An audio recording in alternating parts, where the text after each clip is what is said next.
From potentially the greatest upset of all time in Overwatch Esports to the continuation of the greatest rivalry, the 2025 Champions Clash gave us a spectacular weekend. So let's break it down. Hey folks, my name is Apostle, and this is Watching Overwatch, also known as WoW, the show that goes over everything that's been happening in Overwatch Esports. This weekend was the final culmination of Stage 1, and it lived up to the hype. Live events are always great, but the production value they had there in Hangzhou looked absolutely electric. Like, what a way to start the first big event of the year. And in the games, every region got a good showing in one way or another, so hopefully everyone was able to come away happy to some extent. Starting off as usual though, if you don't have time to go back and see the whole tournament, here are my picks for what are the must-watch games. First off, Team Falcons versus Once Again, a duel between the two top seeds of the East, and if people remember EWC last year, a pretty sick rematch. Both teams really showed up big there. Next up, Nightmare versus Crazy Raccoon. Now, I recognize this is one of those matches that on paper should be Hydrogen Bomb versus Coughing Baby, but Nightmare showed us what happens when you put Baby in a corner, okay? This is the match that the NA believers desperately needed in order to stay sane after what happened at the Soup Cup. And finally, of course, I'm sure you could have guessed this one, but the grand finals of the event. This is 100% a must-watch match. Like, I'm not gonna spoil who made it there. If you know, you know, but absolutely worth a watch as always. Links to these matches can be found in the description right down below. And one more thing I do want to quickly draw attention to is, obviously, we don't all have time to watch every single match, but there is a cool thing to make seeing the matches much easier.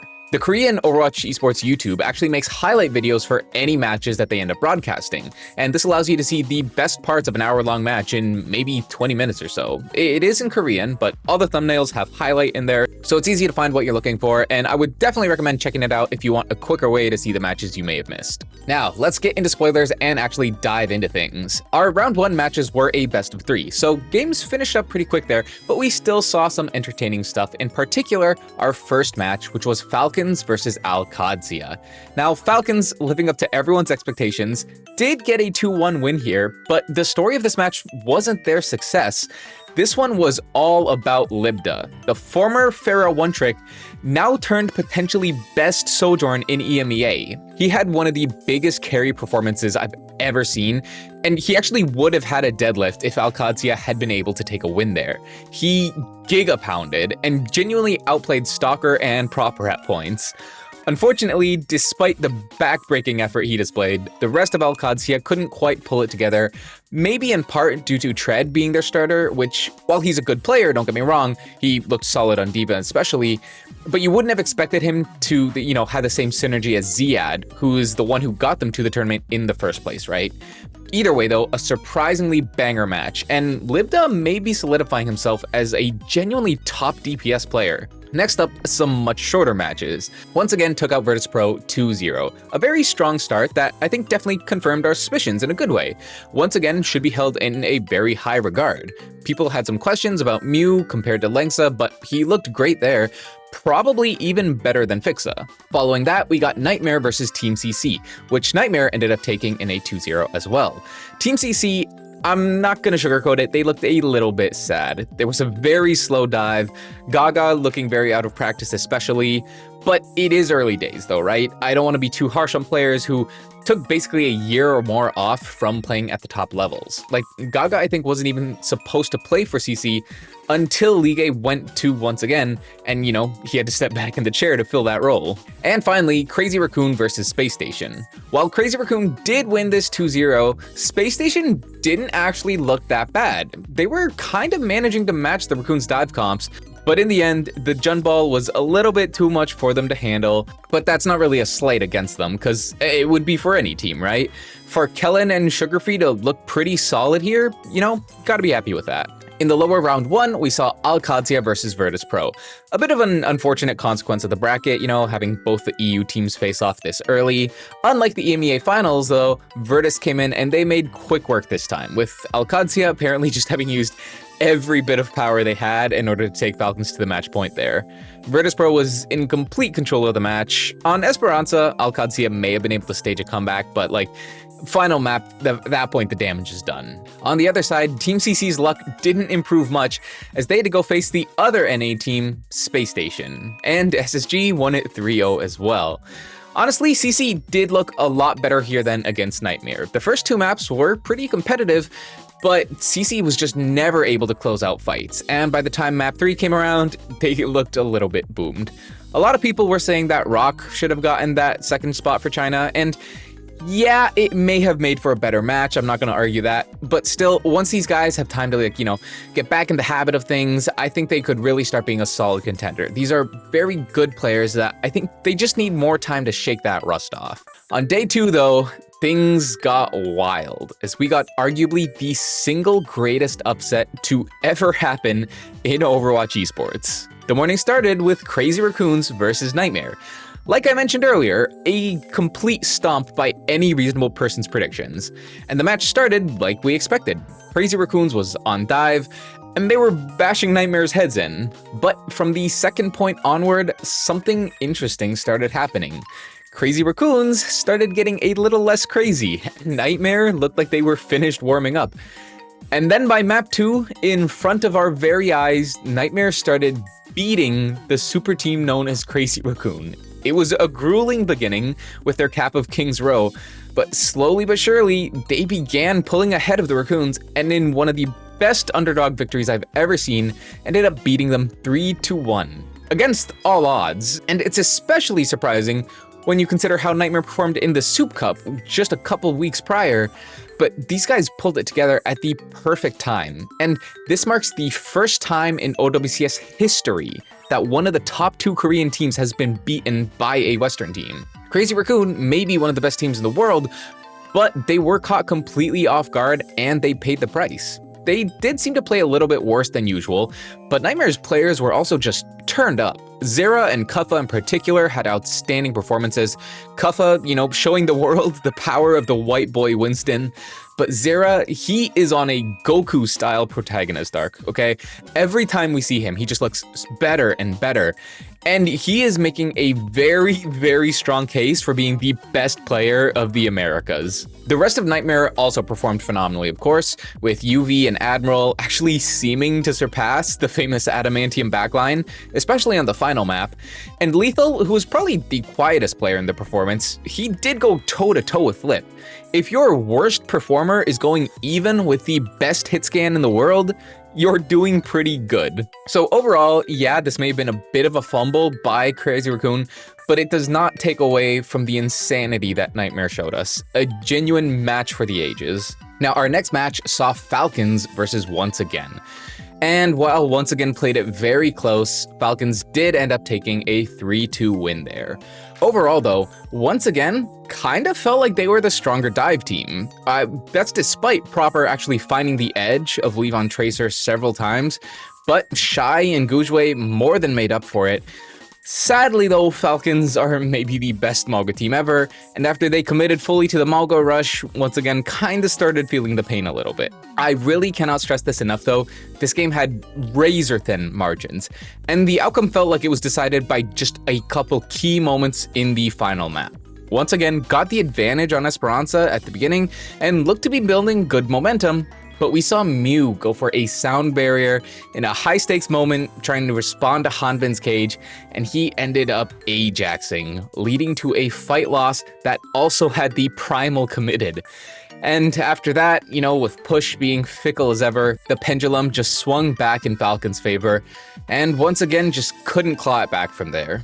Despite the loss though, Once Again's performance was nothing short of commendable. They pushed Falcons to the brink, showcasing a ton of growth and potential. Like, if you ran this match 10 more times, I think OA would absolutely walk out with several wins under their belt.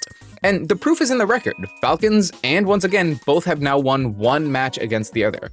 So could we see a rivalry develop there? Is there a rivalry there already? I don't know, but if there's not, I'd love to see it, and I hope to see a lot more matches between these two in the future. Of course, that brings us to the lower bracket, where the aforementioned Crazy Raccoons made what is considered an early appearance there against Virtus Pro. And finally looking a little more normal, Crazy Raccoons took a 3-1 win there. Virtus Pro, they did fight well, and even took a map there, King's Row. Overall, though, it seemed like a bit of a classic tale. EMEA is just a little weak to dive. Especially with Raccoons coming in there, definitely mad about their loss. It was always going to be a tough ask for Virtus. Still though, they did look better than expected, so props to them. On the other side of the bracket, we got SSG versus Once Again.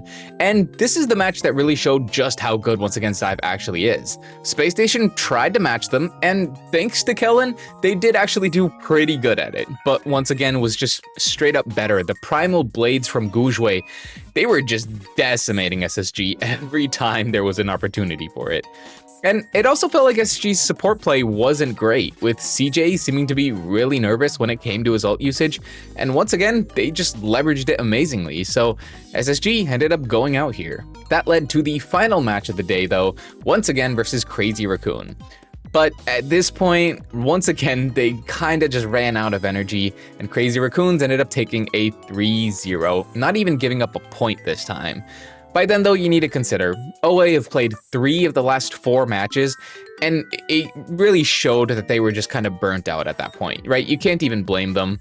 And on the other hand, Crazy Raccoons, they were playing really well again. Shu may have actually been able to solo them with the performance he had. Overall though, Once Again had a great tournament, and you cannot be disappointed with their performance, right? Losing to the number 1 and number 2 teams in the world, that's nothing that you can be mad at. Moving on to day 3 though, we got Nightmare versus Team Falcons there in the upper bracket. Now, everyone was pretty high on Nightmare here after their big upset, but sadly, lightning doesn't strike twice, as Falcons won with a 3-0 here. Admiral had a great performance here, to be honest, but all reliable, proper go kill is just the most reliable strategy ever made when it comes to games like this. Proper was on top form, and he more than made his impact felt to make this a solid victory for the Falcons. And things sadly didn't get much better for Nightmare there in the lower, as they had to rematch against Crazy Raccoons. And this time, the Raccoons did not want to play around, as they also found themselves a 3-0. Nightmare really got a bit of an emotional roller coaster over those 2 days, but I mean, you can't blame them because when Crazy Raccoons plays at their best, they're nigh unbeatable, right?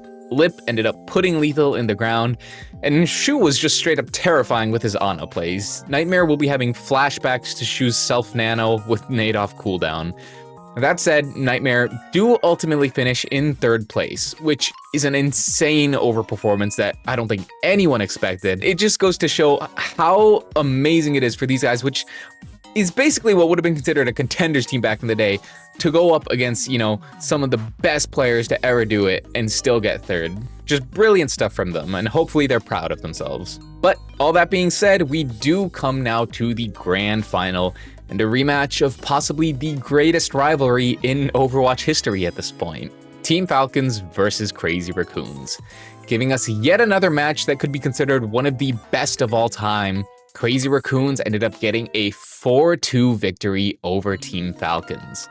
This match really felt like it pushed both teams to the absolute limit, with an insane amount of counter-swapping and comp experimentation, even from the very first map we saw it happening. Like, both teams started on Malga, but Raccoons actually won first point in that Malga mirror.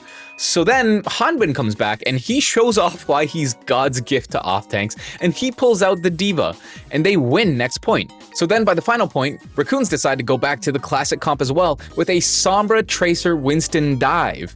But despite Lip being on the Sombra, Falcons still managed to win that map. This match was like a well-choreographed fight scene, just a beautiful, constant back and forth between 2 of the best to ever do it. And to top it off, we had Max come in for the final map, and he brought out the Sigma and the Zarya to match Hanbin on the off-tanks. And then we got Lip on the cast, Stalker on Mei, and I kid you not, we even got Sim Torb and Sim Ryan shenanigans there in the overtime rounds. And even without taking the hero diversity into account, the plays themselves were incredible. Falcons got a 4-minute hold on route point C, only to lose it to an even better hold from Raccoons. There was an overtime push for the ages on Esperanza, and my personal favorite part, Junbin putting on a Winston masterclass on how to play against the Malga comps. So many beautiful rotations and cages dodged.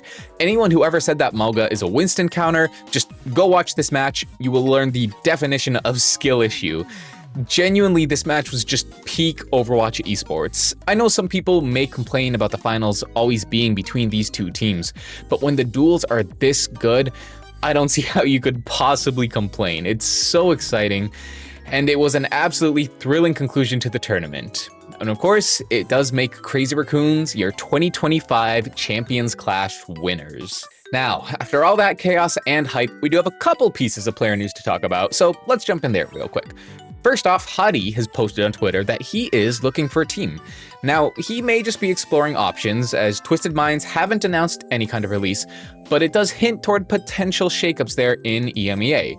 And I could certainly see him being picked up for teams that want a good main tank option, right? You know, you consider a team like Virtus Pro only has Vestola, maybe they want someone to play a Reinhardt or a Winston, maybe even a Ball? In that case, Hadi could be a good shout for them. But we'll see where he ends up if he even does end up going anywhere. In far more speculative news, one of the oldest legends from Overwatch League, Pine, has posted this on his Twitter, saying that he finished his military service.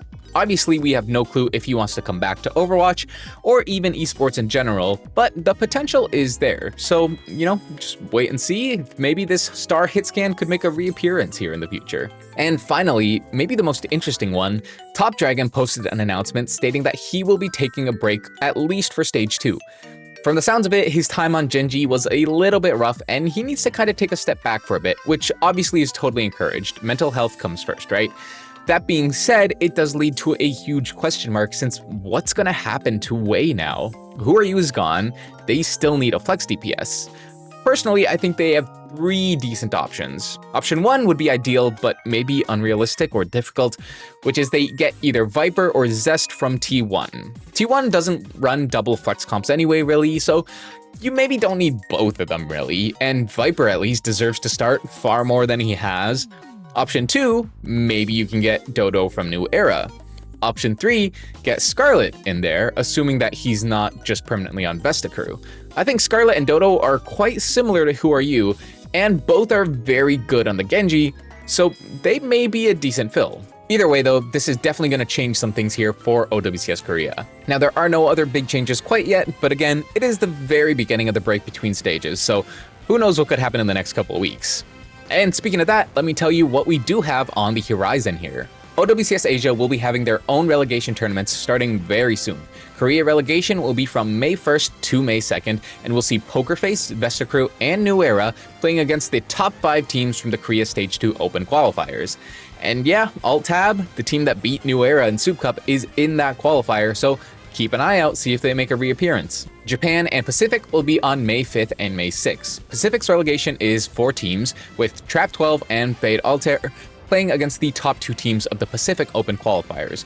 And Japan is 8 teams, with Lost Never Gaming, J-Cot, Undercat, and Hayabusa facing against the top 4 teams of the qualifiers there.